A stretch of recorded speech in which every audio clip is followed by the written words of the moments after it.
Bonsoir tout le monde, merci d'être présent pour cette nouvelle soirée Kaléidoscope à l'initiative des Zéhi d'Israël, des anciens Zéhi d'Israël et en partenariat avec les Zéhi de France et le groupe local Ronara d'Israël. Donc je le dis de suite, si vous avez des questions à poser sur l'inscription de vos enfants sur les camps de cet été, soyez patients, je ne peux pas vous donner de réponse de suite, ce n'est pas moi qui m'en occupe, mais je sais qu'ils s'en occupent actuellement activement.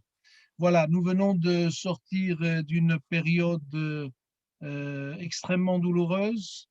Nous n'en sommes pas sortis définitivement. Personne en Israël ne pense que la situation avec Gaza est réglée définitivement. Ce que nous espérons, c'est que les habitants du Sud auront un répit le plus long possible. Mais on est obligé de dire non seulement le Sud, mais aussi le centre aujourd'hui, malheureusement, et un petit peu le Nord. Et puis surtout, comme vous le savez, le côté dramatique de ce qui s'est passé, de cette opération, de ce qui s'est passé sur ces derniers jours, c'est évidemment ce qui s'est passé dans les villes israéliennes que l'on appelle des villes mixtes, où là aussi, il va y avoir beaucoup de travail et je souhaite à tous les politiques, à tous les responsables politiques, à tous les éducateurs qui s'occupent de vivre ensemble, beaucoup de courage parce qu'il va y avoir beaucoup de travail. Une des valeurs qui est celle des EI et qui s'appelle le minimum commun et le vivre ensemble serait un bon programme. Je ne sais pas sur quelle base, mais en tout cas, on espère que très prochainement, les choses vont se calmer et qu'on va pouvoir continuer à vivre dans ces villes-là aussi de la manière dont on a vécu ces dernières années, c'est-à-dire dans l'ensemble, assez calmement, ce qui ne veut pas dire qu'il n'y avait pas de problème. Alors pour la soirée de ce soir, je vais de suite laisser la parole à l'intervenante, Yael Ifra. Elle va se présenter elle-même et elle va aborder un sujet qui est un sujet sécuritaire, mais pas un sujet sécuritaire au sens où on l'a entendu ces derniers jours, puisqu'il s'agit de la sécurité peut-être économique des habitants de ce pays. En tout cas, je la remercie d'ores et déjà d'être avec nous ce soir. Yael Ifra, je vais lui donner la parole de suite. Et comme d'habitude, vous le savez, si vous avez des remarques, des questions, des réactions, vous pourrez les noter dans le chat, dans l'espace de discussion. Et à la fin, on pourra les poser à Yael et même ouvrir les micros s'il y a nécessité. Merci beaucoup. Bonne soirée à tous. Merci Jean-Charles pour cette belle introduction. Moi aussi, je souhaite qu'on revienne le plus vite possible à des jours plus calmes et que les responsables politiques fassent preuve d'un peu plus de courage et d'un peu moins de démagogie pour qu'on puisse continuer à vivre ensemble et à développer le pays qui en a bien besoin. Alors d'abord, Jean-Charles, tu nous as demandé de commencer. Alors tout, une petite fiche intervenant. On doit commencer par raconter un petit peu notre lien avec les EI. Alors moi, je suis donc une fille d'EI et mère d'EI. Hein, voilà. Mes parents étaient et sont toujours des EI du Maroc. Moi, j'ai été au groupe local de Neuilly. Où j'avoue que je n'ai pas duré aussi longtemps que beaucoup parce que je me suis arrêtée au niveau des pifs. Mais enfin, bon, j'ai commencé bâtisseur, donc j'ai quand même fait pas mal d'années. Et j'ai encore plein d'amis, évidemment, comme tout le monde. Et les valeurs EI font partie, évidemment, de mon éducation au niveau de la famille, de la communauté, de l'engagement. Je pense que ce que je fais ici en Israël n'est pas finalement tellement éloigné. Et puis, j'ajouterais, mais bon, ça, j'y reviendrai après, que j'ai eu la chance de travailler également pour quelqu'un qui était lié, pas directement aux EI, mais quand même, avec Elie El Alouf, et où j'ai retrouvé toutes ces valeurs-là qui ne sont pas toujours si présentes que ça en Israël.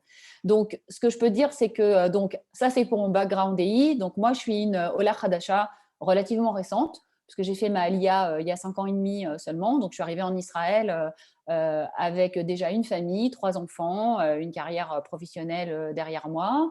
Et effectivement, je n'ai pas du tout eu le même type de clitat d'acclimatation que quelqu'un qui vient à 18. à 18 ans, qui fait l'armée, qui fait ses études et qui déjà rentre dans le bain d'Israël à un âge où il n'a pas encore été un citoyen très actif, on va dire, d'un autre pays. Donc, ce que je peux dire, c'est que quand je suis arrivée il y a 5 ans, j'étais très très loin de penser que je me retrouverais aujourd'hui une sorte de spécialiste du décryptage de l'économie et de la société israélienne à destination du public francophone. Et j'étais très très loin de penser que tout le choc ou en tout cas le plongeon dans l'eau bien profonde de la société israélienne allait susciter en moi d'abord beaucoup d'envie d'expliquer et de comprendre comment cette nouvelle société fonctionne, mais aussi l'envie très très rapidement de faire avancer les choses, de réformer et peut-être de changer un certain nombre de ces facteurs qui m'ont étonnée en rentrant moi-même un petit peu dans ce bain-là. Donc déjà, c'est pour dire que je n'étais pas du tout venue avec le projet de faire ce que je fais aujourd'hui. D'abord, je ne savais pas très bien ce que j'allais faire. Mais ce que je peux dire, c'est que de mon passé français, puisque j'ai quand même vécu en France la plus grande partie de ma vie, j'ai gardé un sens très très fort de l'égalité, bon, qui est un peu chevillé au corps de tout citoyen français. Et aussi, j'étais en particulier en France une consommatrice très avisée. Je trouve que voilà, je tiens ça aussi de mon père et que c'était quelque chose de très important pour moi que de savoir ce que j'achetais, comment j'achetais, d'où ça venait. Donc déjà en France, j'étais abonnée à l'UFC Que Choisir, je savais très bien comparer les prix. Enfin, c'est un métier quoi, d'être un bon consommateur et c'était quelque chose que je savais très bien faire. Et quand je suis arrivée ici, finalement, j'ai appliqué, enfin j'ai tenté un peu péniblement d'appliquer les catégories que j'avais acquises en France et toutes ces meyoumanouillottes, toutes ces compétences tellement, tellement chères. Et je me suis rendu compte qu'il n'y avait absolument pas de prise parce que ce n'était pas possible de le faire ici pour la bonne raison que, un, il n'y a pas de conscience de consommateur en Israël et que, deux, le marché ne s'y prête pas du tout. Voilà, donc ça m'a pris vraiment des années avant de comprendre ce qui n'allait pas. Donc au début, je me baladais un petit peu comme ça dans le pays en posant des questions et en essayant de comprendre. J'allais au supermarché, comme tout le monde, j'étais un peu effarée par le niveau des prix, par le manque de choix, par la médiocrité des produits, etc. Mais je ne comprenais pas très bien, enfin c'est difficile de comprendre, puisque Israël, c'est quand même la Startup Nation, c'est un pays super développé, bon, et il faut quand même plusieurs années avant de percevoir les grands trous qui se cachent sous la surface parfois assez rutilante du pays et les rustines qui sont mises quand on essaye de réparer les problèmes, et donc les infrastructures profondes de la société. Et donc finalement, je parlerai après plus en détail de tous les aspects conso, mais je voudrais dire que ce qui s'est fait jour finalement pour moi au cours de ces années, c'est que je retrouve à chaque fois un modèle qui se répète en permanence, un motif qui revient dans la construction de la société israélienne et qui est un motif qu'on pourrait dire une sorte de cercle concentrique. C'est-à-dire qu'il y a toujours une espèce de noyau, une espèce de cercle, le premier, où se trouvent les personnes qui ont les avantages, les privilèges, qui sont au bon endroit ou qui ont été au bon endroit au bon moment, qui ont pu avoir des avantages pour plein de raisons. Ça se retrouve toujours la même chose, hein, je ne vais pas dire pourquoi, les raisons sont très variées. Et puis autour, il y a ce deuxième cercle qui est un cercle de ceux qui n'ont pas accès aux privilèges du premier et qui sont de manière générale complètement laissés pour compte. Et en Israël, contrairement à une société, comme je le disais, assez égalitaire comme la France, où le législateur est extrêmement présent et veille énormément à niveler les droits plutôt par le haut, en Israël, il y a un nivellement par le bas très très clair, où il y a un niveau de droit vraiment minimum qui est garantie à l'ensemble de la population, que ce soit au niveau de l'éducation, de la santé, de la protection sociale, mais aussi des droits du consommateur en l'occurrence. Et ce niveau minimum ne suffit évidemment pas et crée une sorte d'inégalité structurelle très très forte entre les deux cercles. Et puis après, bon, ces derniers jours, j'ai fait une émission où j'ai parlé du troisième Israël. Alors, c'est le cercle qui est encore plus loin. Alors, lui, il n'a quasiment pas accès à tous ces droits et à tous ces privilèges. Mais en l'occurrence, ce n'est pas de ça que je voulais parler. Et donc, finalement, quand j'ai essayé de comprendre ça, Dans un premier temps, j'ai perçu qu'il y avait un discours sur la concentration, j'ai perçu qu'il y avait un problème de concurrence, j'ai perçu qu'il y avait des prix qui étaient fixés de façon un peu arbitraire, qu'il n'y avait pas suffisamment d'importations, mais je n'avais pas encore compris quel était le schéma sous-jacent.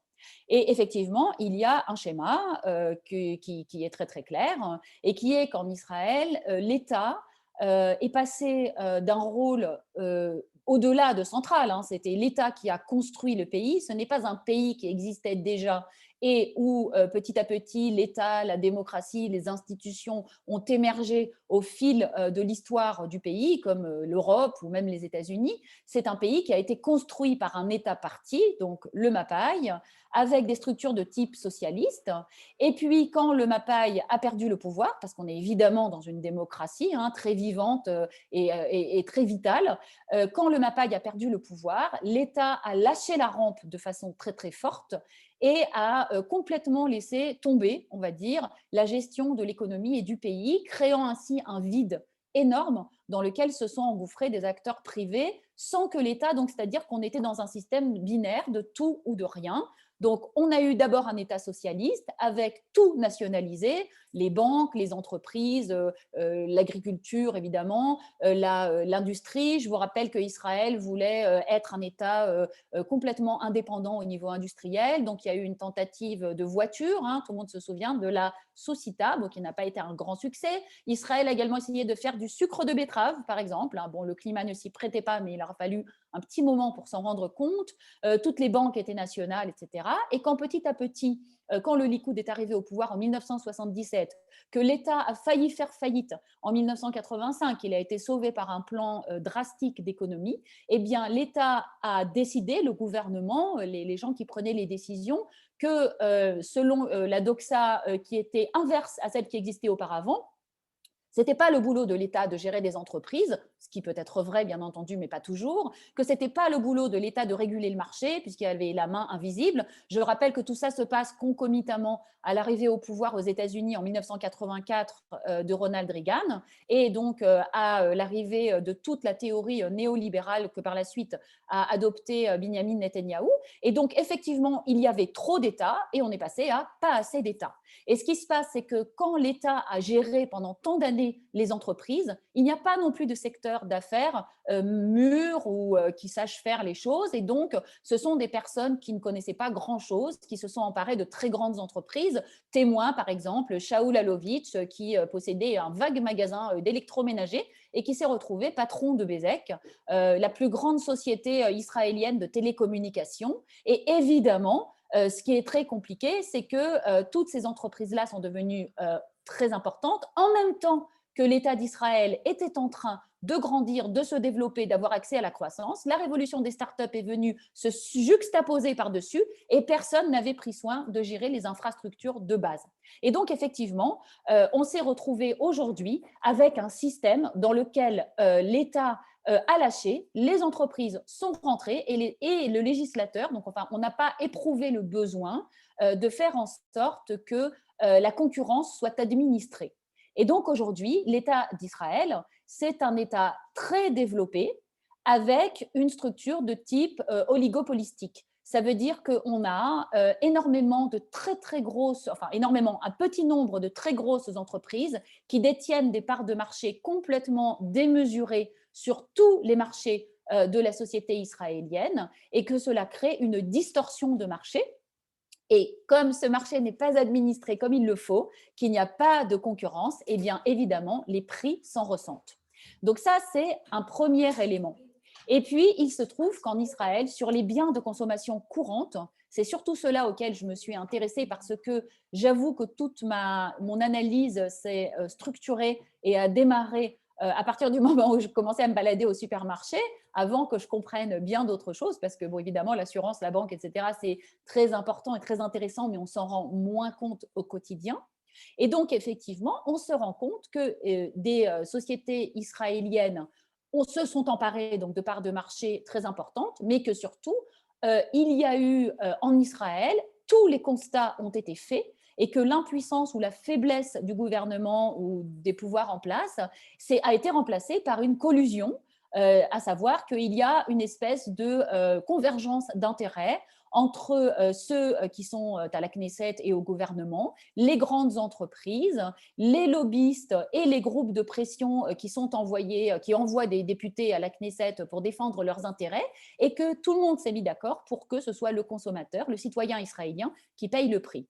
Et donc aujourd'hui, les constatations sont quand même assez cruelles, puisque les prix en Israël sont extrêmement élevés. Israël est un pays très, très, très, très cher. Voilà, ce n'est pas une impression, on ne peut pas baser le coût de la vie sur le houmous, les tomates et les concombres. Israël est un pays très cher. L'OCDE étudie ce sujet de façon récurrente et il se trouve complètement par hasard, par rapport à la date qu'on avait fixée avec Jean-Charles, qu'avant-hier est paru, vendredi, est paru le rapport du contrôleur de l'État, donc le Mevaker Amdina, qui est l'équivalent un peu de la Cour des comptes en France, mais qui en Israël est chargé d'inspecter, d'examiner et de critiquer le travail du gouvernement et de tous les organismes publics. Et il a étudié justement la concentration et le manque de concurrence dans le domaine de l'alimentation. Donc, comme j'ai dit en rigolant, j'avais vraiment l'impression que ce rapport avait été écrit pour moi parce que ça fait des années que j'écris sur ces sujets.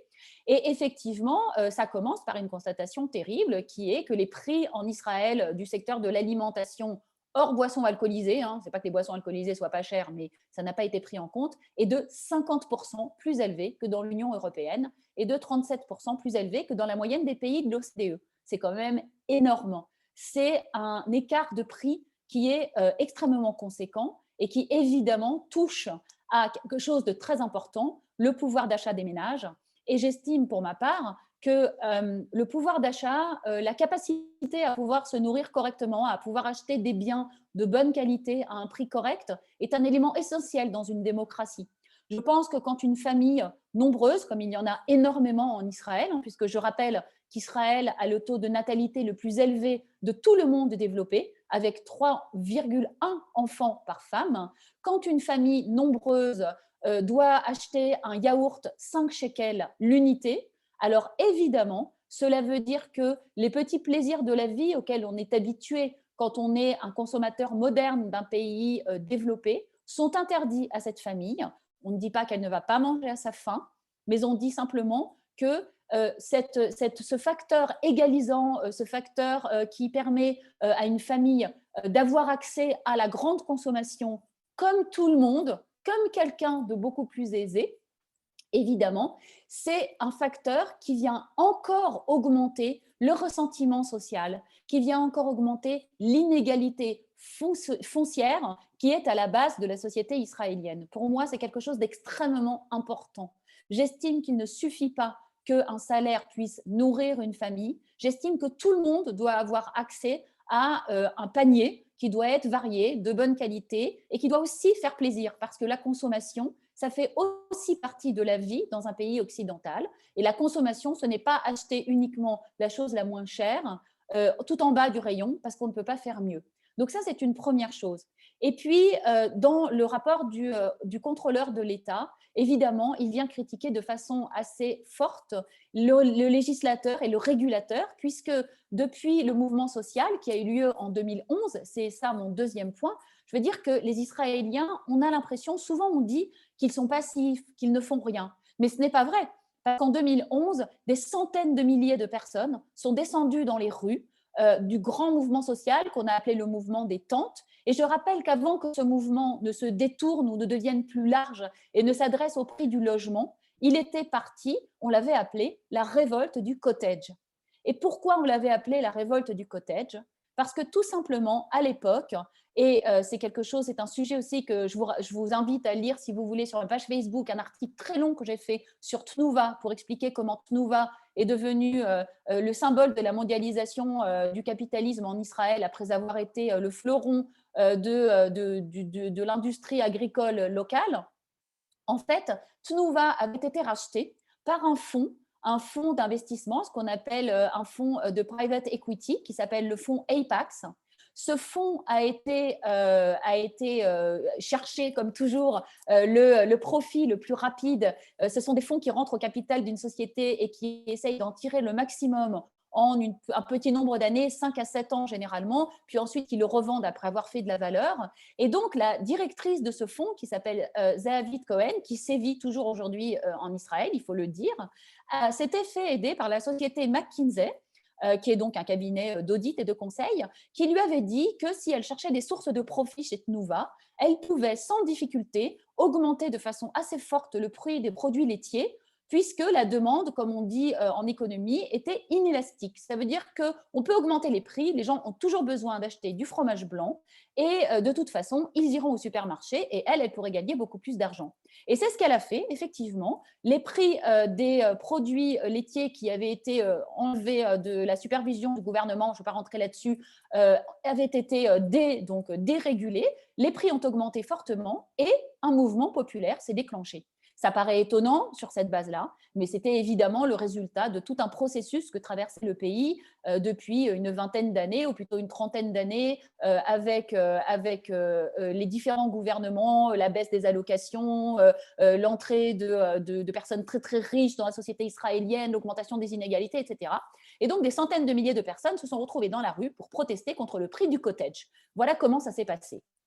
Et là, effectivement, cette protestation sociale était très, très forte. Et on se rend compte qu'immédiatement, il y a eu une réponse. Le gouvernement était affolé. Le Premier ministre, Benjamin Netanyahou, a tout de suite mis en place une commission, la commission Trachtenberg, sous la direction du professeur Manuel Trachtenberg, qui était l'ancien économiste en chef du ministère des Finances. Cette commission s'est réunie. Il n'y en a pas eu qu'une seule, puisqu'il y a eu une sous-commission chargée uniquement du coût de la vie, la commission KEDMI, encore une autre commission chargée d'étudier la concurrence, la commission langue. Bref, en Israël, on sait très bien, quand il y a un problème, on crée une commission. Évidemment, la commission Trachtenberg a soumis des conclusions extrêmement importantes qui ont impacté énormément sur la société israélienne, sur le coût de la vie, mais aussi les inégalités. Une partie ont été appliquées, en particulier le rapport sur la pauvreté de Eli Elalouf, mais une fois de plus a été appliqué uniquement en partie. Et tout ce qui concernait le coût de la vie, et que s'est-il passé? Eh bien, simplement, les sociétés genre Tnuva ont un peu reculé pendant quelques années, et effectivement, les prix ont arrêté d'augmenter, le cottage a baissé, puis après, il a réaugmenté. On se rend compte qu'en Israël, cet effet du mouvement social a été immédiat, donc c'est vraiment complètement faux de penser que si les gens s'organisent et se révoltent, il ne se passe rien. Au contraire, se passe tout de suite quelque chose, mais dès que la révolte a été un petit peu apaisée et que ces commissions ont déposé leurs recommandations, il y a eu toute une série de décisions de gouvernement, ce qu'on appelle une Achlatat Memshala, qui ont évidemment rien donné du tout. On a passé mais au moins 10 lois, la loi sur la concurrence, la loi sur la nourriture, la loi sur la transparence, la loi sur les supermarchés, etc., etc., etc. Et en fait, rien n'a changé. Et qu'est-ce qui se passe en Israël? Pourquoi les prix sont-ils si élevés aujourd'hui? Il y a tout un ensemble de facteurs au-delà du contexte historique que j'ai pu expliquer. Il y a simplement qu'il y a des groupes de pression, des lobbyistes, comme dans tous les secteurs évidemment de l'économie israélienne. Dans l'alimentation, on peut parler, pour commencer, du lobby le plus fort, c'est le lobby agricole. Israël est le seul pays du monde, quasiment, qui soutient ses agriculteurs uniquement via le prix que nous, les consommateurs, payons. Au lieu de soutenir directement le secteur, comme ça se fait dans tous les pays développés, on verse des primes aux agriculteurs afin de garantir leurs revenus. En Israël, que nenni, nous sommes sommés de payer pour la protection de l'agriculture israélienne, ce qui fait qu'une liste interminable de fruits et de légumes est tout simplement interdite à l'importation pour protéger le secteur local. Je donne des exemples que le contrôleur de l'État lui aussi donne: les ananas, les kiwis, pour lesquels il y a en Israël 2 producteurs de kiwis, et pourtant c'est interdit d'importer des kiwis en Israël, sauf avec des quotas et des taxes douanières exorbitantes. On fait tout pour décourager les importateurs. On laisse moisir leurs containers au port d'Ashdod ou de Haïfa, qui sont là pour collaborer allègrement avec ce genre de pratiques. Et donc, cela fait que quand les fruits et les légumes sont libérés, ils ne sont plus mangeables. On nous demande à nous de gérer des pénuries permanentes. Je ne sais pas si vous avez remarqué, c'est interdit, par exemple, d'importer des citrons en Israël. Alors, la moitié de l'année, ils sont durs comme de la pierre, l'autre moitié, ils sont à moitié moisis. Enfin, on ne sait pas si on est censé stocker les citrons, je ne sais pas très bien. La production d'ail israélienne, évidemment, n'est pas suffisante. Tout l'ail qu'on trouve, c'est de l'ail de Chine. taxe douanière sur l'ail, 150%, hein, parce qu'il ne faudrait pas quand même… comme ça, on a de l'ail mauvais, chinois, qui est en France carrément interdit à l'importation, et en plus, il coûte cher. Donc ça, c'est formidable. Donc ça, c'est l'agriculture. Mais il y a aussi le lobby des industriels, la Itardout Tataassi Anim, extrêmement puissante, avec de nombreux représentants à la Knesset, qui eux aussi font tout pour que les biens manufacturés de l'alimentation, donc je ne sais pas, les gâteaux, les biscuits, j'en sais rien, moi, les conserves, soit interdits à l'importation ou soumis à des taxes, et le ministère de l'économie qui met des standards et des normes industrielles qui n'existent pas dans les autres pays du monde, qui bloquent également l'importation. Il y a, je ne vous parle même pas du marché des produits laitiers, qui est entièrement administré par l'État du début à la fin, à savoir que les personnes qui ont du pouvoir, ce sont les producteurs de lait, donc les fermes, les agriculteurs. Eux, ils exigent, ils présentent à une commission des prix tout à fait soviétique une analyse de leurs coûts en disant que ça leur coûte tant de faire du lait. Une commission fixe le prix auquel Tara et Tnuva doivent acheter le lait à ces producteurs de lait, donc ils sont obligés de payer ce prix-là. Et ensuite, eux, on leur fixe également le prix auquel ils doivent vendre le lait aux consommateurs. Et donc, c'est comme ça que pendant 2 ans, on a eu une pénurie de beurre en Israël. Je vous renvoie à mes nombreux articles et posts sur le sujet parce que c'est un peu long à expliquer. Mais en gros, ça, c'est une des raisons des prix élevés. Il y a aussi en Israël un ministère de la Santé dont on a vu les prouesses pendant la période du corona, l'incapacité totale à gérer un événement à une échelle nationale, qui prétend également gérer pour nous la conformité de produits comme du dentifrice qui est produit dans des pays européens avec des normes européennes où il y a un petit peu plus d'argent, on va dire, en Europe, hein, un tout petit marché comme ça de plusieurs centaines de millions de consommateurs avec une autorité qui a beaucoup d'argent, qui fixe des standards qui sont parfaitement recevables dans le monde entier. Eh bien non, pas ici. Quand on importe le dentifrice, il faut encore qu'il passe par le ministère de la Santé et qu'on paye des tests très nombreux. Et puis, évidemment, il y a le fameux système des importateurs exclusifs, une vraie fierté israélienne aussi, puisqu'on a un système où, par exemple, je vous donne l'exemple de la société Diplomate, la société Diplomate qui importe les produits de Procter et Gamble et qui a l'exclusivité. Ça veut dire que ce n'est pas interdit en Israël d'acheter des produits Procter et Gamble à un autre producteur. Mais si on les achète, alors Diplomate envoie des observateurs dans les supermarchés qui caftent, en gros, hein, qui vont écrire à Procter et Gamble pour dire « Ouais, tu sais, il y a un type, il a acheté des couches là en Turquie, il les vend vachement moins cher, alors que nous, en Israël, regarde le prix qu'on te garantit, 60% plus cher qu'en Europe. Ça serait quand même dommage. » Donc, c'est comme ça, il y a un système punitif, les containers disparaissent, enfin, c'est complètement fou ce qui se passe ici. Et le gouvernement nous fait, comme on le dit en anglais, du lip service, c'est-à-dire les commissions se réunissent, on s'indigne et ce n'est pas normal. Et on a une autorité de la concurrence qui est censée mettre de l'ordre dans tout ça et personne ne fait strictement rien. Personne ne fait rien parce que tout simplement, ça profite à trop de personnes, que évidemment, c'est quelque chose qui est trop avantageux et pour les importateurs et pour les producteurs agricoles en Israël. Et je vous garantis que malgré les propos qui sont tenus sur les agriculteurs israéliens, je ne sais pas si vous êtes allé faire un tour dans les mochaves et regarder les maisons et les avantages qu'on a consentis aux exploitants agricoles en Israël, qui certes est un secteur stratégique, je le reconnais volontiers. La sécurité alimentaire, c'est important. Mais croyez-moi, on est très loin du petit paysan qui se suicide en Europe. Hein. Ce n'est pas du tout ça. Ici, c'est une force politique très importante. Alors, on nous parle sécurité alimentaire. Je rappelle juste pour la petite histoire qu'Israël importe 80% de son alimentation. Donc, la sécurité alimentaire, si c'est juste pour les concombres et les tomates, elle est peut-être en question, mais Israël importe 70% de la farine qu'elle consomme. Alors, même si demain on bloquait tout, on n'aurait plus de pain. Donc, tout ça, c'est évidemment de la démagogie. C'est fait pour garantir des intérêts qui ne sont pas les nôtres.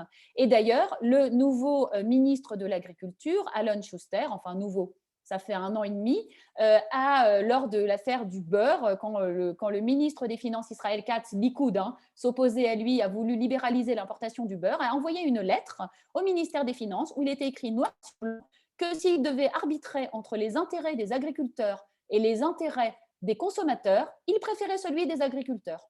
Voilà. Et donc, j'en terminerai en disant que Nous sommes ici un peu les dindons de la farce, puisque en Israël, il y a une très très grande difficulté à mettre en place des contre-pouvoirs. Israël, c'est une société d'autorité. C'est une société où la légitimité est toujours d'un seul côté. C'est une société où, pour des raisons sécuritaires et pour des raisons d'appareil d'État, on a laissé très très peu de place depuis la création du pays aux citoyens pour s'exprimer, pour intervenir, pour influencer. Tout d'abord, le système, comme il fonctionne en Israël, le système de gouvernement est très particulier parce que la Knesset n'est pas, elle représente la société israélienne de façon sectorielle, puisque on a choisi qu'il n'y ait pas de district, qu'il n'y ait pas de région. On voit que dans les pays, dans la plupart des pays, les députés, je ne sais pas moi, quand on est député de l'Essonne ou député du Var ou qu'on est de la Chambre des représentants du Wyoming ou du Dakota, hein, pour citer deux régimes qui se ressemblent, les États-Unis et la France, le week-end, on va dans sa circonscription et on doit rendre des comptes à ses électeurs. En Israël, ce système n'existe pas. Israël est un seul district et les Chavrei Knesset, les députés, ne rendent des comptes qu'à leur électorat. Et cet électorat, c'est évidemment un électorat qui est soit sectoriel, soit qui représente un intérêt. Il n'y a pas en Israël de députés généralistes. Ça n'existe pas. Quand on construit une liste pour la Knesset, on est sur la liste en fonction d'une étiquette. On représente un secteur et on est censé avoir avec soi, dans son petit sac à dos, les électeurs qu'on apporte. Et d'ailleurs, moi qui travaille à la Knesset, je peux vous dire que très couramment, on parle des députés en disant celui-ci, il a amené 20 000, celui-là, il a amené 30 000, celui-là, chez les Druzes, on ne peut pas se passer de lui. Et donc, comment peut-on s'attendre à ce que ces représentants soi-disant du peuple, dont on nous rebat les oreilles à longueur de journée, ressentent la moindre loyauté envers de simples citoyens qui ne sont dans aucun des cercles intérieurs dont j'ai parlé au début, qui ne sont pas des personnes qui influent de par leur pouvoir. Et quand ce sont les couches défavorisées, bien sûr qu'ils ont des députés. On peut parler des partis ultra-orthodoxes, que ce soit Yahadut Torah, que ce soit Dégal Israël, que ce soit le Chasse, que ce soit la Reshima Meshutefet avec toutes ses composantes. Mais à ce moment-là, on passe d'intérêts qui sont des intérêts industriels ou on va dire des intérêts commerciaux à des intérêts sectoriels purs, religieux. On va se battre pour le Shabbat, pour le budget des yeshivot. Et même si dans le passé, aujourd'hui beaucoup moins, les partis ultra-orthodoxes étaient des partis quasi socialistes qui se battaient beaucoup pour les droits des plus défavorisés, aujourd'hui, chaque mesure qui est mise en place par un parti a forcément une étiquette sectorielle. J'en donnerai un exemple très court qui m'a particulièrement révoltée. C'est la mise en place, il y a quelques mois, à très grands frais de beaucoup de communication, d'un système, je ne sais pas si vous avez entendu parler, de bons d'alimentation, un peu comme ça se fait aux États-Unis, les food stamps, parce qu'ici, on adore imiter les États-Unis, c'est vraiment tellement inspirant. Donc, on a mis en place le système des food stamps et c'est le Chasse qui a fait ça. C'est Aryeh Deri qui a été à l'origine, avec quand même un budget de 700 millions de shekels. Donc, il y a eu tout un chantage qui a eu lieu à la commission des finances de la Knesset, où on a refusé de voter toutes sortes d'autres budgets tant que celui-ci ne passait pas. Effectivement, il est passé, donc on trouve ça merveilleux, sauf quand on découvre les critères qui ont été mis en place pour que les familles reçoivent ces fameux food stamps. Et le critère qui a été mis en place, puisque Aryeh Deri est à la tête du ministère de l'Intérieur, c'était de décider que ce serait donné aux familles qui ne payent pas d'Arnona. Alors, il faut savoir que le calcul de l'Arnona en Israël, il est comme le calcul de la taxe d'habitation en France. Ça veut dire qu'il est au nombre d'âmes, au nombre de personnes dans la famille. Donc, cela profite à des familles nombreuses qui habitent dans des zones où on paye l'Arnona. Alors déjà, ça vous enlève tous les bédouins. On est tranquille, ils ne payent pas d'Arnona, ils peuvent être pauvres, c'est pas gênant, ils n'auront pas. Et puis, ça vous enlève les familles pauvres qui n'ont pas beaucoup d'enfants. Alors, vous savez que dans le secteur arabe, on n'a pas la même natalité que dans les secteurs ultra-orthodoxes. Et pourtant, on est quand même beaucoup plus pauvres. Eh bien, eux non plus n'y ont pas le droit. Donc ça veut dire qu'une mesure qui a été présentée comme essentiellement sociale est en fait une mesure qui ciblait de façon absolument très claire pour les personnes qui comprennent comment ça fonctionne, uniquement le secteur ultra-orthodoxe. Et ça montre comment ce système d'élection à la Knesset, ce système de représentation vient systématiquement occluser, bloquer complètement, empêcher la mise en place de mesures véritablement démocratiques qui profitent au plus grand nombre. Que reste-t-il aux citoyens, aux pauvres citoyens? Il lui reste à faire confiance aux législateurs, la Knesset, tant pis pour lui. Il lui reste à faire confiance aux ministères, eux-mêmes soumis à l'approbation de la Knesset et à la bonne volonté. Évidemment, ils peuvent attendre jusqu'à demain. D'où l'aspect lamentable aujourd'hui des droits des consommateurs en Israël. Je vous renvoie également, excusez-moi, parce que je fais beaucoup de sujets avec ma revue de presse. J'ai fait un sujet il y a 3 semaines dans la revue de presse avec Emmanuel Hadda sur Cannes, sur les contrôles qui avaient été effectués par le service de la conformité du ministère de l'économie sur les produits importés en Israël, et où on a découvert que plus de 40% des produits n'étaient pas conformes aux normes. Donc cela prouve aussi que quand on veut vendre pas cher en Israël et qu'il y a tellement d'intermédiaires qui doivent se servir, eh bien, on importe des produits de 12e catégorie, de Chine, de très mauvaise qualité. Ça prouve aussi que les consommateurs ne sont pas un facteur en Israël. Le simple citoyen, son bien-être, son alimentation, sa consommation, la sécurité de ses enfants, aussi bien dans les véhicules qu'avec les jouets avec lesquels on lui donne à s'occuper.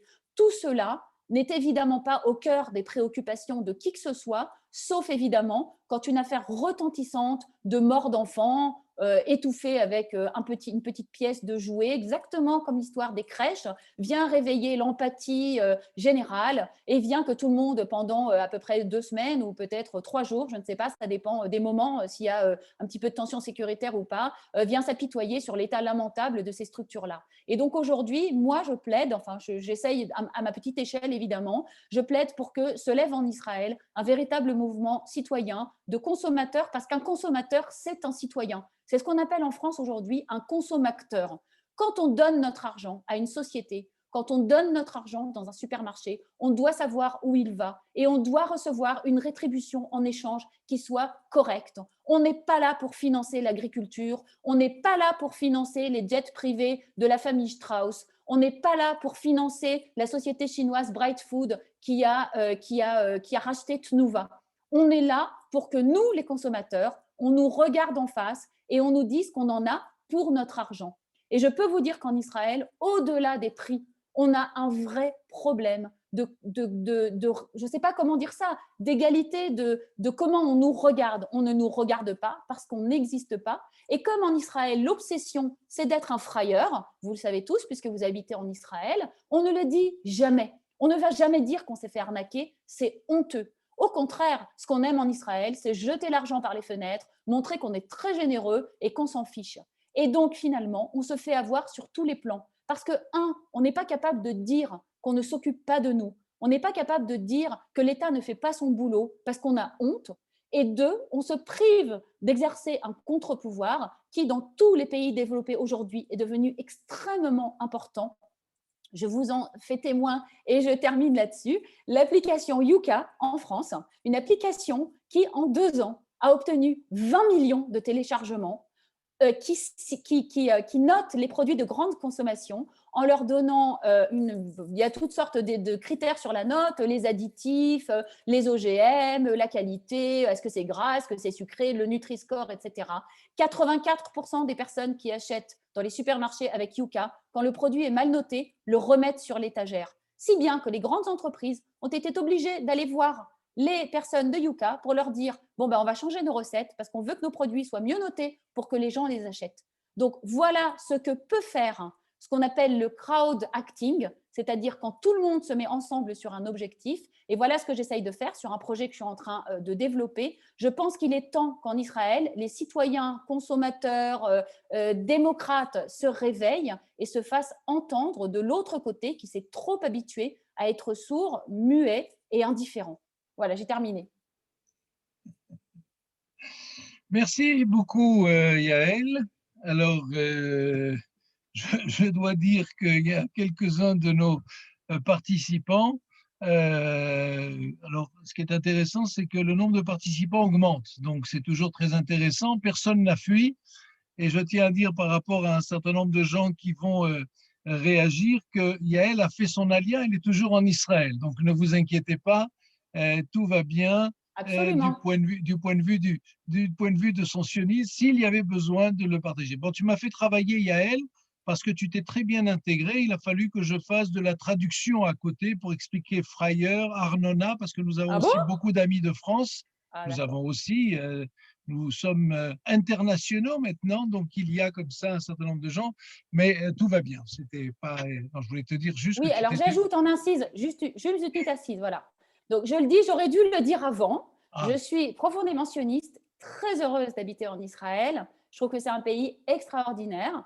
Et plus il est extraordinaire, plus je pense qu'on devrait contribuer à l'améliorer. Après, on peut en penser ce qu'on veut. Je sais qu'à chaque fois, en particulier pour les personnes qui ont fait leur alia depuis très longtemps et qui peut-être sont moins sensibles que moi à des choses qui voient m'ont sauté aux yeux venant de France, je comprends bien que ça puisse choquer, mais je vous promets, je travaille à la Knesset, je ne suis vraiment pas la seule à tenir ce genre de propos. Peut-être que mon angle consommateur est un petit peu particulier, mais quand on veut agir, il faut aussi savoir critiquer de façon constructive et j'ai appelé à l'action.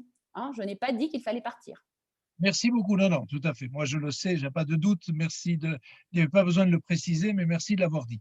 Alors, il y a un certain nombre de remarques et de questions de Michel Nakache, qui est membre du comité de notre association en Israël. Prends le temps de boire tranquillement. Existe-t-il en Israël, je crois que tu as répondu en grande partie, existe-t-il en Israël une direction de la concurrence et des prix rattachée à un ministère ou des associations comme Que Choisir, tu as déjà répondu non, comme en France pour la protection des consommateurs? Oui, alors il y a l'autorité de la concurrence, dont la directrice vient de démissionner aujourd'hui, Michal Alperin, après avoir été mis assez violemment en cause par le fameux contrôleur de l'État qui l'a accusé de ne juste rien faire, parce qu'elle refuse systématiquement de déclarer les monopoles. Il y a de nombreux monopoles. À chaque fois qu'elle a été mise en demeure, elle a refusé complètement, ou elle dit qu'on ne peut pas, c'est pas pratique. Et aujourd'hui, elle a démissionné sur ses propos. Elle pense que l'état des consommateurs en Israël est bien meilleur que quand elle est rentrée en poste. Elle trouve que tout va très très bien sur le marché. Bon, bah voilà, hein. Peut-être qu'elle a, on va dire, un pouvoir d'achat qui est un peu supérieur à celui de la moyenne de la population. Donc oui, il y a une autorité de la concurrence, il y a aussi une autorité de la défense du consommateur, mais l'autorité de la défense du consommateur, malheureusement, je crois, n'a plus de mancal, de directeur depuis près de 2 ans. 10 000 dossiers en souffrance s'y entassent et les plaintes ne sont pas traitées, tout simplement. C'est pas qu'il n'y a pas, c'est qu'il y a une impuissance, une impotence, on va dire ça, de l'État. Merci. Alors, question de Laurent. Pourquoi les producteurs agricoles ne se font pas de la concurrence?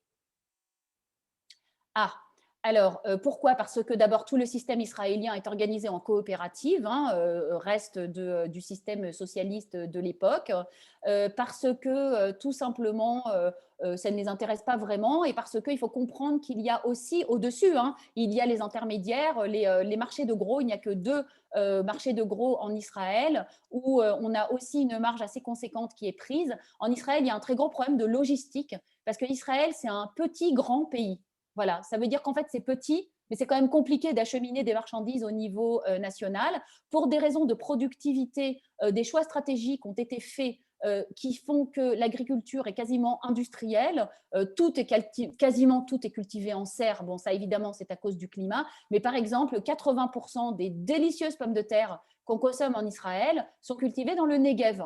Et donc, évidemment, vous n'avez pas le maraîcher. Vous n'avez pas ce qu'on a en France, c'est-à-dire des producteurs. Bon, évidemment qu'en France, il y a des grandes exploitations agricoles, hein, mais il n'y a pas le petit maraîcher qui vient vendre sa production au marché. D'abord, il n'y a pas de marché, pour commencer, que dans les grandes villes, il y a des marchés. Les supermarchés ont pris la main. Et donc, effectivement, ce sont ces intermédiaires qui assurent la logistique et qui vont distribuer, qui lissent, entre guillemets, les prix et qui viennent en fait faire en sorte que eux, selon les cours, alors les cours sont contrôlés par le ministère de l'Agriculture. C'est un peu compliqué l'agriculture en Israël, c'est très très très très contrôlé. Et donc effectivement, la concurrence également n'a pas lieu puisqu'il n'y a pas d'importation. Quand on veut faire de la concurrence, il faut qu'il y ait des produits en face et que bah voilà, on essaye de vendre moins cher que le voisin. Mais deux producteurs de tomates ne peuvent pas se faire concurrence car ils vendent au même grossiste qui lui va distribuer dans les supermarchés. Donc eux, en fait, ils n'ont pas vraiment de vision de ce qui se passe après. Question de Paul Sidoun, qui est un fidèle de notre série. Ce que Yael décrit est proprement révoltant. Quelle peut ou pourra être la traduction politique de ces états de fait? Il n'a pas posé la question pour qui il faut voter, Yael. Ah, Il a parlé de traduction politique. écoutez, très franchement, du point de vue de la consommation, on m'écrit très souvent pour me demander pour qui il faut voter. Il n'y a pas de parti social en Israël. Il y a eu à un moment donné le parti Koulanou, pour lequel Guilou Inaot, je dis, j'ai été candidate il y a 2 ans. qui était un parti avec effectivement une vision sociale. Mais aujourd'hui, il n'y en a pas, ça n'intéresse absolument personne. C'est vraiment des sujets qui sont passés à l'as. Je veux dire, je ne sais pas comment dire ça, ça n'intéresse personne. Mais il faut comprendre que la conscience du consommateur, c'est-à-dire la culture, ce qu'on appelle en France la culture du consommateur, ça se construit. Ça se construit au long des années. D'abord, il y a un travail de l'État, il y a des campagnes d'information, on explique pourquoi, à quoi il faut faire attention. Il y a des associations de consommateurs. Tant qu'il n'y aura pas en Israël une association de consommateurs puissante qui aura le pouvoir de boycotter, qui aura un laboratoire pour faire des tests indépendants, comme l'UFC Que Choisir, qui dira de façon autonome que tel produit n'est pas de bonne qualité ou que celui-ci, c'est une arnaque, il ne se passera jamais rien. Et donc, évidemment, aucun parti ne prend ça en compte. Pourquoi? Parce que ce n'est pas intéressant. L'électorat, il est saupoudré. Si un jour une union des consommateurs se monte, elle appellera à voter pour toutes sortes de partis ou elle n'appellera pas à voter, exactement comme l'association des parents d'élèves. Mais elle aura un pouvoir en dehors. Il faut pouvoir créer ce lobby en dehors de la Knesset. Il ne faut compter sur aucun parti. Il y a une députée qui s'est un petit peu occupée de ce sujet. C'est l'ex-ministre de l'égalité sociale du Chevian Revrati, Merav Cohen, qui, elle, avait monté une association qui s'appelle Emoun Hatzibour, la confiance du public, qui s'occupait essentiellement de défendre les personnes âgées contre les arnaques, en particulier les arnaques téléphoniques. Mais bon, ça n'a pas été beaucoup plus loin que ça. Donc, on ne peut pas appeler à voter pour qui que ce soit. Il ne faut pas compter sur les hommes politiques, il faut s'organiser. Question de Michel, à part la grande consommation qui est privée et où les monopoles contrôlent les prix, est-ce aussi le cas pour les énergies ou les transports? Michel, il connaît très bien le sujet. Donc, si c'est pour parler du mitvé à gaz, je peux en parler. Oui, mais enfin, c'est un sujet très complexe. Bien sûr, en Israël, il y a un monopole de l'électricité puisqu'il y a une société nationale qui fait 100%, pour l'instant 100% de la distribution, mais pas de l'acheminement. La production d'électricité a été déjà réformée. Il y a maintenant des centrales privées et le coût d'ailleurs a un petit peu baissé. Et évidemment, le gaz naturel israélien a fait l'objet du fameux mitvé à gaz, le plan gaz, pour lequel Binyamin Netanyahou a utilisé l'équivalent de l'article 49.3 en contournant l'avis du préposé à la concurrence qui avait précédé cette fameuse Michal Alperin qui vient de démissionner, qui a d'ailleurs démissionné le prédécesseur parce qu'il était indigné de ce qui s'était passé. Ça a mené à la démission d'Aryeh Deri, à la démission d'Avi Gabay, qui était alors ministre de l'Énergie. Le gouvernement est passé en force et oui, aujourd'hui, il y a un monopole du gaz qui fait qu'on paye notre gaz naturel très très cher par rapport au marché, le double du prix sur les marchés internationaux. Quant au transport, c'est encore une autre affaire. Les transports en Israël, c'est moins un problème de monopole qu'un problème d'infrastructure déficiente. Et l'État déverse de l'argent, pas forcément sur les bons chantiers. Bon, c'est un peu compliqué. On ne va pas parler aujourd'hui des infrastructures de transport, mais ce n'est pas un problème de monopole à proprement parler. Merci. Alors, David Sultan écrit, aussi passionnant que révoltant, merci. Est-ce que tu as étudié l'impact économique de la mise en place d'un mouvement de consommateurs? Ah ben, je suis dessus, hein, David, voilà. Donc l'impact, j'en sais rien. Pour savoir si les choses servent à quelque chose, il faut les faire. Donc moi, je suis dessus. Je travaille sur un projet que j'espère mettre en place dans les mois à venir. Je pense que l'impact sera forcément considérable. Je pense qu'il faut simplement savoir parler aux Israéliens. On a affaire à une population qui est, je dirais, blasée, fatiguée, qui travaille très dur. La durée de travail la plus élevée de tous les pays développés, quasiment 43 heures, 42 heures par semaine, avec très peu de vacances, des transports en commun épuisants. Et moi, je comprends très bien que quand on a passé 3 heures dans les bouchons et qu'on travaille tous les jours de la semaine et qu'on a des enfants dont il faut s'occuper le soir à la maison, on n'a pas que ça à faire que d'aller comparer les prix dans un supermarché.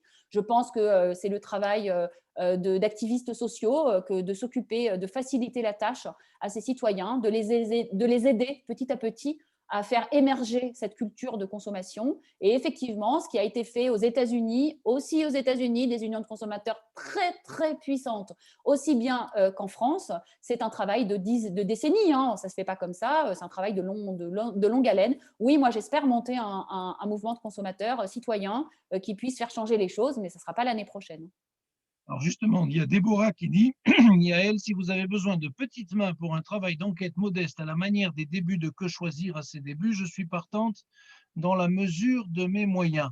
Eh ben, il faut m'écrire. J'ai déjà tout un groupe de soutien. On va bientôt démarrer. Donc, il faut m'écrire sur Facebook, Déborah, avec plaisir, je vous raconte. Je vous rajoute sur la liste. Alors là, Déborah dit en 2 mots, est-ce qu'elle dit système mafieux, point d'interrogation? Non, c'est pas du crime organisé. C'est de la collusion. C'est de la collusion, c'est de la facilité. C'est tellement facile de voler dans les poches des gens par cynisme, par confort, et puis parce que personne ne s'y oppose.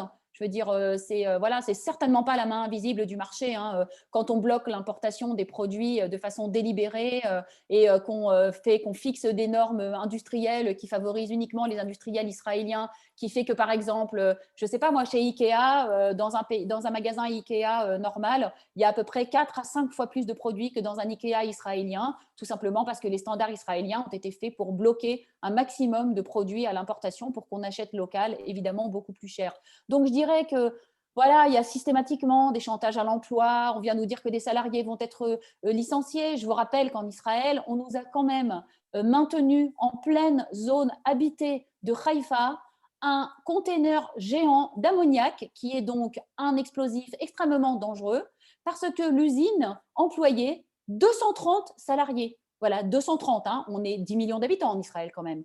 Donc on se rend compte de la puissance de ces lobbies des industriels quand ils viennent dire que ça va mettre des ouvriers à la rue, ouvriers qui sont tous payés au salaire minimum, bien entendu. Donc effectivement, il y a une paresse et puis il y a des discours qui sont rentrés, des discours qui ne sont pas des discours nationalistes, hein, qui sont des discours sionistes qu'on comprend très bien sur l'importance de maintenir une agriculture, une industrie, des supermarchés locaux. C'est évident, je veux dire, on a besoin de consommer local. Moi, je suis la première à vouloir consommer local. Par contre, je voudrais que ce que je puisse avoir en échange, c'est des produits de bonne qualité. C'est juste ça. Donc, on ne peut pas demander aux gens d'acheter que chez vous, et en plus de payer cher, et en plus, ce n'est pas bien, et en plus, il faut être content. Donc non, il y a un moment donné où c'est trop facile. On est trop habitué, il y a cette culture qui s'est installée, et je pense que oui, effectivement, il faut la faire changer, mais on est dans une situation pas riante de ce point de vue-là. Alors, je t'invite à lire, parce qu'un certain nombre de gens réagissent, complimentent, c'est pas des questions, c'est des réactions dans le chat. Je t'invite à le lire. Déborah te dit, j'ai pas Facebook. Euh, Ah, ça va être. Jean-Charles, tu lui transmettras mon numéro, sais pas. Oui, oui, je vais transmettre le mail. Jonathan nous dit, rejoignez Lobby 99, association citoyenne qui envoie des représentants anti-lobby à la Knesset. Mais c'est pas la même chose. Lobby 99, c'est justement, moi je les connais puisque je leur ai parlé. Ils m'ont d'ailleurs juste il y a quelques jours piqué une de mes idées, pas très élégamment, mais c'est pas grave. Donc je les connais. Et le lobby 99, c'est justement un lobby. Que fait un lobby? C'est ce qu'on appelle en hébreu de la mediniyut, qu'on appelle en anglais de l'advocacy. Et je suis bien incapable de dire comment on dit ça en français, Jean-Charles, mais c'est de la politique, quoi. Ça veut dire c'est influencer la politique des gouvernants en allant au débat à la Knesset, en envoyant avant chaque débat ce qu'on appelle une espèce de résumé de position du lobby, en essayant de promouvoir les droits des consommateurs auprès des commissions de la Knesset et auprès du gouvernement, ce qui n'a rien à voir avec une association de consommateurs qui est un mouvement populaire financé par ses membres et qui agit au niveau du terrain. Le lobby 99, ils font un travail magnifique, c'est évident, mais en l'occurrence, ce n'est pas la même chose. Merci. Tu as très bien traduit advocacy. Ralph Lupp te dit, une conséquence du système est le manque d'éducation alimentaire. Alors, comment faire comprendre aux mangeurs de bamba et falafel le problème de l'alimentation? Absolument, c'est un problème très important. Israël est le seul. Enfin, pour vous expliquer, quand il y a eu le débat sur l'application de l'étiquetage alimentaire, les fameuses étiquettes vertes et rouges, il y a eu, j'étais à l'époque, je venais d'entrer à la Knesset et j'étais donc la conseillère parlementaire d'Eli Elalouf, qui dirigeait donc la commission du travail, de la santé et de la protection sociale, qui s'occupait donc de faire passer cette loi de la signalisation des aliments. Eh bien, je peux vous dire que les batailles étaient féroces. Alors, on était envahis de lobbies de l'industrie agroalimentaire, chacun voulant nous prouver que son produit était en fait super bon pour la santé, même si on avait l'impression qu'en fait, non, mais si. Et Israël a choisi de façon extrêmement… Alors, donc à l'époque, je continue, le ministre de la Santé était Yaakov Litzman. Yaakov Litzman représente donc le public ultra-orthodoxe, très gros consommateur de boissons sucrées, de ces fameux bamba et autres machins salés, et avec une population modeste qui donc achète beaucoup de produits déjà tout prêts parce qu'on n'a pas toujours le temps de cuisiner sain pour 15 enfants. Et donc, en fait, il s'est opposé de toutes ses forces à cette réforme. De nombreux députés ont été, je dirais pas payés, mais on n'est pas payés, mais influencés par des lobbies. Et je me souviens encore d'un plaidoyer à briser le cœur d'une députée, en l'occurrence du parti Koulanou, qui nous a expliqué que ce qu'on appelle en hébreu le Noar Bessikoun, c'est-à-dire tous les jeunes en difficulté, les jeunes en rupture de banc, ceux qui vivent dans des centres d'accueil, un peu les jeunes de la DAS, si on leur enlève le fromage Tnouva, c'est pas possible, ils vont pas survivre parce que c'est là-dessus qu'ils vivent. Voilà. Donc des trucs absolument ahurissants. Et donc effectivement, Israël, sur la, bon, on va dire sur la recommandation, on va dire de Litzman et à l'époque de Moshe Bar-Siman-Tov, qui était le directeur général du ministère de la Santé, a adopté un étiquetage de pays du tiers-monde, puisque l'étiquetage rouge et vert là, qui est censé nous dire c'est bien, c'est pas bien, comme si on avait 2 ans, c'est l'étiquetage du Chili. Hein, donc, qui est un pays aussi qui avait un très fort taux d'obésité. Donc, on a abandonné des systèmes de notation beaucoup plus évolués, beaucoup plus intéressants comme le Nutri-Score au profit de ce fameux étiquetage rouge et vert qui d'ailleurs est extrêmement tolérant puisque les taux de sucre, de graisse, etc. qui sont permis sont très élevés par rapport à la moyenne.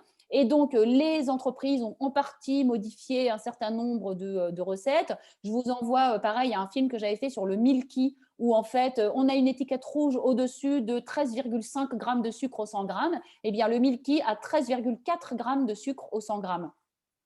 Donc évidemment, quand on met des seuils, c'est beaucoup plus compliqué que de donner une note.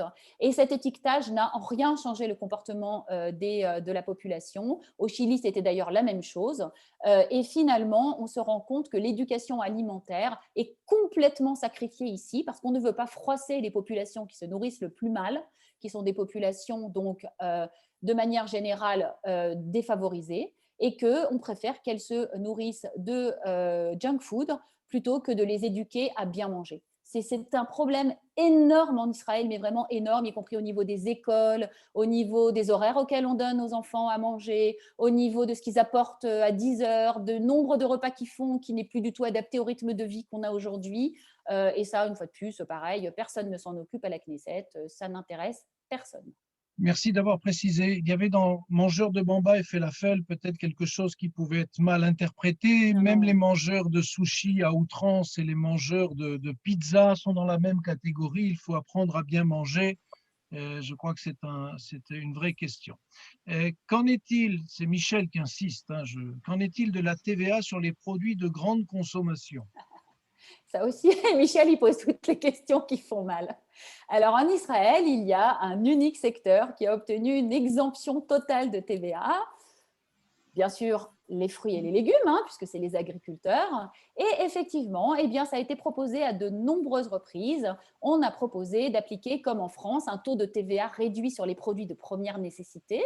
Bien, écoutez, ça a été refusé tout simplement parce qu'en Israël, mais ça c'est encore un autre sujet, la structure fiscale est extrêmement déséquilibrée, que l'État tire plus de la moitié de ses revenus fiscaux de la TVA, ce qui est énorme et justement qui amène à une addiction à la TVA, et que donc ces 17% sur le pain, le lait, le fromage et les œufs sont nécessaires pour que l'État fasse rentrer de l'argent dans les caisses. Et je pense aussi, tout comme Michel, que c'est absolument inique et que cela, évidemment, on le sait, vient frapper les familles les plus défavorisées qui consacrent une part plus importante de leurs revenus à l'alimentation. Déjà, juste pour info, en Israël, la part des revenus en moyenne consacrés à l'alimentation est de près de 19%. C'est énorme, hein, c'est le 3e poste de dépense. En France, on est aux alentours des 16%. Ça fait quand même une grosse différence, surtout quand on considère la qualité de l'alimentation. Et pour des familles défavorisées, ça peut aller jusqu'au 23, 24, 25%, un quart de leurs revenus. Évidemment qu'une baisse de TVA sur les produits de première nécessité est un facteur de justice sociale. Pour l'instant, il n'en a, enfin moi depuis que je suis en Israël, il n'en a jamais été question. J'ai lu que ça, voilà, ça avait été évoqué, mais voilà, on préfère donner plutôt des food stamps, des bons alimentaires à des familles et les rendre dépendantes de la charité. Comme ça, on sait qu'elles voteront pour le bon parti aux prochaines élections, plutôt que de leur donner du pouvoir d'achat. Merci beaucoup. Pendant que tu parlais, j'ai donné la possibilité à tout le monde de pouvoir parler. J'ai réouvert les micros. Donc, si quelqu'un a une question il peut la poser, pas tout le monde en même temps, on devrait y arriver.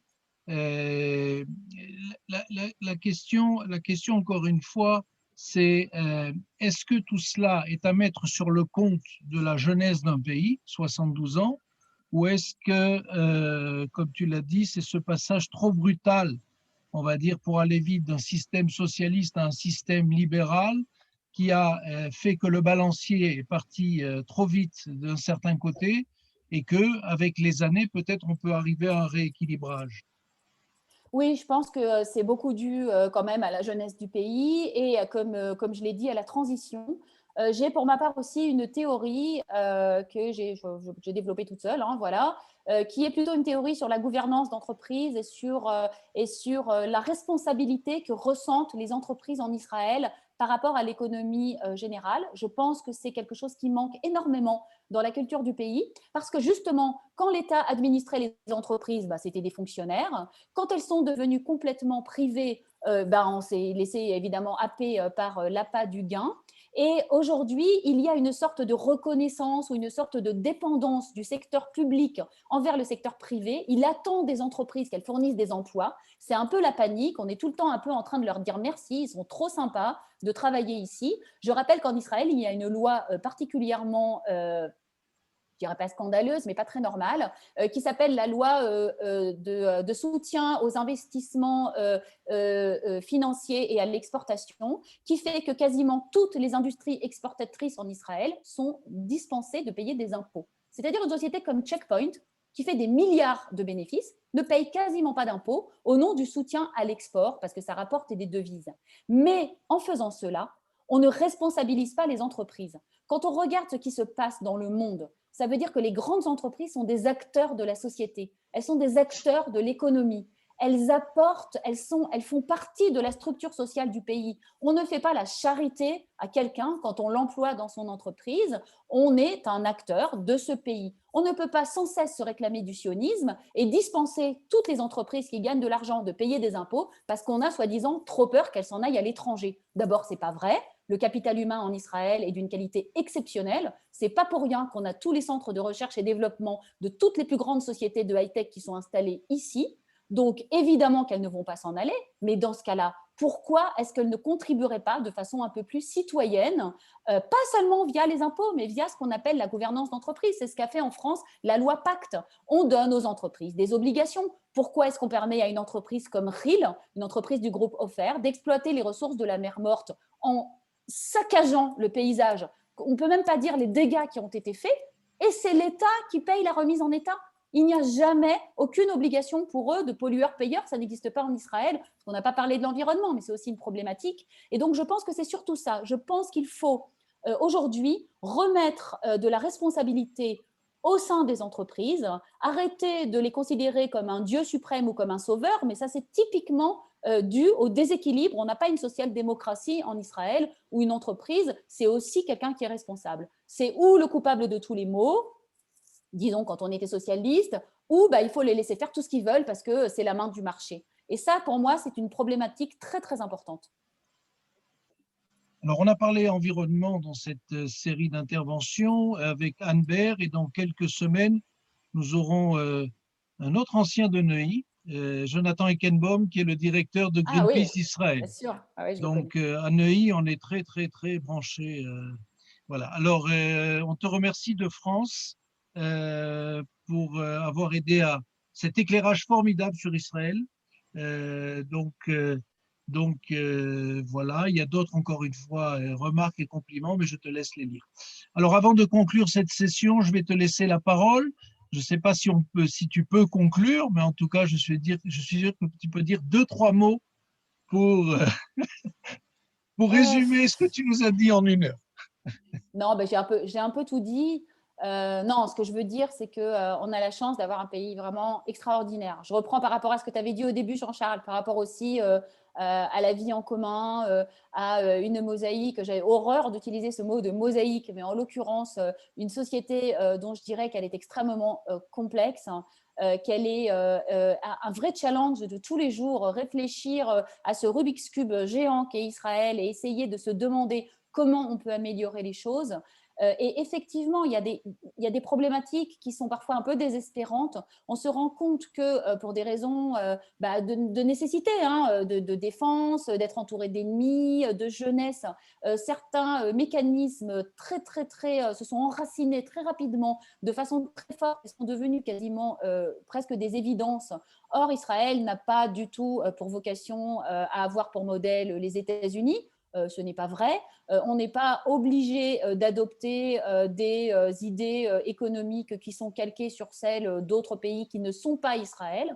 Je pense que ce qu'il faut ici, c'est mettre en valeur notre richesse, c'est mettre en valeur notre complexité, c'est tenir compte du fait que la population est vraiment, je ne sais pas comment expliquer ça, c'est très compliqué, il faut vivre en Israël, mais c'est un chaudron bouillonnant, hein, Israël. On peut faire les choses très vite si on le veut. Avec de la volonté, on peut faire bouger les choses parce que les gens, ils n'ont pas encore, même s'il y a des réflexes, ils sont capables d'accepter le changement. Ils sont mobiles, ils écoutent, enfin, ils écoutent pas toujours, mais ils sont capables de comprendre que les choses, qu'on est dans un environnement changeant. Voilà, c'est plutôt ça que je voudrais dire. Et donc, je suis pas du tout désespérée. Je pense simplement qu'il faut qu'une parole un peu différente soit entendue, c'est ce que j'essaye de faire, et puis que je pense que les citoyens en Israël, il est l'heure, hein, ça fait 73 ans, qui prennent leur place dans l'échiquier politique, pas en tant que groupe de pression ou de lobby, mais en tant qu'acteur de la société à part entière et en tant que citoyen. Voilà, c'est vraiment un truc qui manque en Israël, il n'y a pas de discours citoyen, c'est ça qu'il faut faire, voilà, selon moi. Merci beaucoup, Yael. Disons que si on en avait besoin, après 11 jours de combats intenses du côté sud ou ouest du pays, là, tu nous as réveillés sur une autre question. Donc, il y a encore quelques fronts et encore beaucoup de travail en Israël. L'un de mes maîtres, qui s'appelait le professeur André Neher, alors il n'était pas de Neuilly, il était plutôt de Strasbourg, disait la perfection de ce monde, c'est qu'il est perfectible. La perfection de ce monde, c'est qu'il est perfectible. C'est comme ça qu'il expliquait aussi pourquoi les Juifs ont encore beaucoup de travail, c'est qu'on a encore cette responsabilité qui est la nôtre en tant qu'humain et en tant que citoyen de ce pays, parce qu'on a envie qu'il devienne beaucoup mieux, beaucoup plus social. Beaucoup de choses ont été faites en 72 ans. Il reste encore des choses à faire et c'est notre responsabilité. En tout cas, merci beaucoup, Yael, et bonne suite dans tes combats. Peut-être que tu nous les raconteras un jour sur le plan des réussites et que comme ça, on aura changé complètement. Voilà. Mais tu as vu C'est que tout dans ce que ce groupe, j'espère. mais j'espère aussi qu'un certain nombre de gens sont prêts à t'aider, donc c'est une bonne chose. Merci Yael. Alors avant de nous quitter avec votre permission, tout d'abord, la série Kaléidoscope continue. Alors je ne sais pas si ce que l'on va vivre la semaine prochaine à la même heure sera beaucoup plus calme, puisque nous recevons Jaco Grunewald, qui a écrit un livre, et nous en parlerons, Israël sur sa terre, ce qu'en pensent les Palestiniens. En général, entre nous, on se raconte ce que l'on sait déjà et ce que disent les Juifs ou les Israéliens ou les Occidentaux. Là, l'idée, c'est de parler de ce que les Palestiniens disent donc du peuple juif qui est de retour sur sa terre. Je pense que c'est aussi quelque chose qui devrait remuer un certain nombre de choses. Donc, on vous donne rendez-vous à tout le monde la semaine prochaine. Mais voilà, on a aussi d'autres éléments qu'on va passer aussi du virtuel à, j'allais dire, au réel, au présentiel, comme on dit en France. Premièrement, il n'y a pas encore de flyer, mais le 2 juin, eh bien, nous allons nous retrouver à la Cinémathèque de Jérusalem pour la projection d'un film dans le cadre de notre cycle de connaissance de la société israélienne. Donc là, c'est vraiment en physique, en réel, dans une salle de cinéma avec un intervenant. Et le Shabbat 19 juin, à Jérusalem, dans le quartier Baka, Moshava Germanite, eh bien, nous allons avoir un Shabbat Bagan. Moi, j'avais proposé qu'on appelle ça un Shabbat Balagan. Le comité a décidé que ça risquait de faire peur. Mais en tout cas, un Shabbat dans un jardin où nous allons faire une journée complète. Donc, ceux qui reçoivent notre newsletter vont recevoir toute l'information concernant aussi ce Shabbat. Alors là, il n'y aura pas de problème de, de, de, de consommateurs et de monopole. Chacun vient avec le repas qu'il souhaite avoir à midi, et donc c'est entièrement gratuit puisque chacun apporte ceux qui veulent apporter des laitages apportent des laitages et ceux qui veulent apporter autre chose peuvent le faire aussi. En tout cas, et merci beaucoup encore une fois Yael, merci à tous ceux qui ont assisté ce soir. Nous nous donnons rendez-vous dimanche prochain, même heure, même salon sur le Zoom pour l'intervention de Jaco Grunwald. Merci beaucoup et à très bientôt.